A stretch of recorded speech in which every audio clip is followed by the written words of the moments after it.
बिस्मिल्लाहिर्रहमानिर्रहीम। आज मैं आपके लिए चना चाट की ऐसी आसान और मज़ेदार रेसिपी लेकर आई हूँ कि जब आप इसको बनाएंगे तो आपका दिल खुश हो जाएगा। अस्सलाम वालेकुम, कैसे हैं आप? उम्मीद करती हूँ ठीक होंगे। अल्लाह आपको हमेशा ठीक रखे और आपके रिस्क में बरकत अता फरमाए। तो चलिए बनाते हैं। सबसे पहले एक प्याली लेंगे और इसमें इमली भिगो देंगे। हम इमली को हम 10 से 15 मिनट इसमें भिगोएंगे।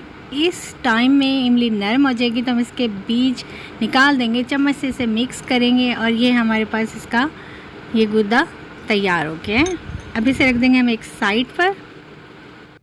चना चाट के लिए दूसरी चटनी तैयार करेंगे हम। इसके लिए हमें चाहिए 3 से 4 हरी मिर्चें, आधा चाय वाला चम्मच हमने ज़ीरे का लिया है, एक चुटकी नमक और कुछ पत्ते हरे धनिए के और कुछ पुदीने के लेकर हमने इसे कूट लिया। आपके पास ग्राइंडर है तो आप इसे पीस भी सकते हैं।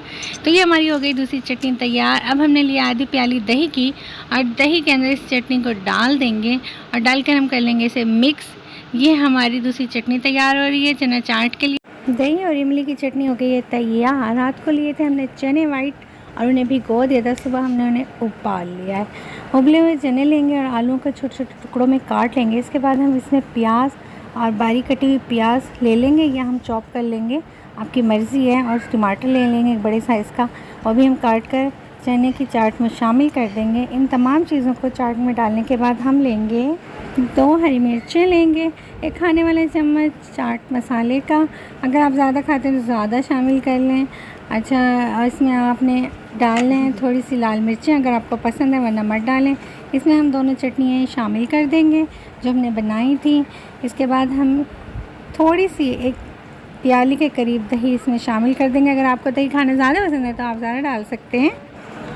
इसे करें हम अच्छे तरीके से मिक्स। अगर आपने अब तक मेरे चैनल को सब्सक्राइब नहीं किया तो प्लीज़ सब्सक्राइब ज़रूर कर लीजिएगा, वीडियो को लाइक कर दीजिएगा। इससे मुझे पता चलेगा कि आपको वीडियो कैसी लगी मेरी। ये मैंने बनाए हैं मैदे, ज़ीरे और नमक की पापड़ियाँ। आप घर पे भी बना सकते हैं या आप समोसा पट्टी लेकर उसको काट के मुख्तलिफ शेप में और इसे बना सकते हैं। चाट बहुत क्रिस्पी और मज़ेदार बनती है इससे। ज़िंदगी का मज़ा तो खानों में ना, तो बनाए ऐसे ही मज़ेदार खाने। ज़िंदगी करें एंजॉय, सबक को दें इजाज़त, अपना रखिएगा बहुत सा ख्याल। अल्लाह हाफिज़।